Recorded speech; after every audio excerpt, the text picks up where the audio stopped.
Well, President Obama's calls for a change in America's gun laws have reignited the debate on gun ownership. Figures from 2010 show that there were nearly 10,000 people murdered by firearms in that year. On average, there are 88 guns per 100 people in America. And even though the United States accounts for 5% of the world's population, it owns between 35 and 50% of the world's guns. But with the right to bear arms guaranteed by the Constitution, will this tragedy be enough to force change? Well, joining me now is Dr. James D. Boys, an expert in US politics at King's College in London. We've been here before and nothing's changed. Any reason to think this will be any different? Alas not. I worked on Capitol Hill in the mid-90s advocating gun control legislation. At that point, it was quite good. Bill Clinton had got the Brady Bill through and a ban upon automatic rifle weapons.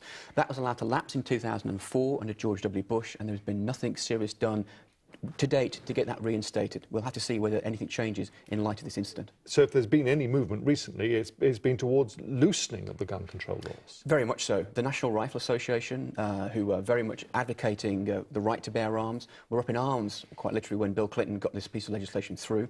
We've heard over the weekend Dianne Feinstein, the senator out of California, talking about trying to reintroduce legislation. It's going to be very, very difficult to see how that gets through with a Republican-controlled Congress. But the Second Amendment, which guarantees the right to bear arms, how big a block is that to effective gun control legislation? It's huge because you have a cultural, historical and political block in all sense of the word. The Second Amendment that basically allows Americans the right to bear arms. Any attempt to change that would be akin to trying to change something like Magna Carta here. It goes to the very core of who Americans believe they are, the right to defend themselves against the government of all things. So if it's therefore guaranteed by the Constitution, can you see anything down the road that's going to change anything to where we're just going to come back to these awful tragedies and this same sterile debate? History reveals that, alas, will be the case. We've seen this in the incidents with Columbine, for example.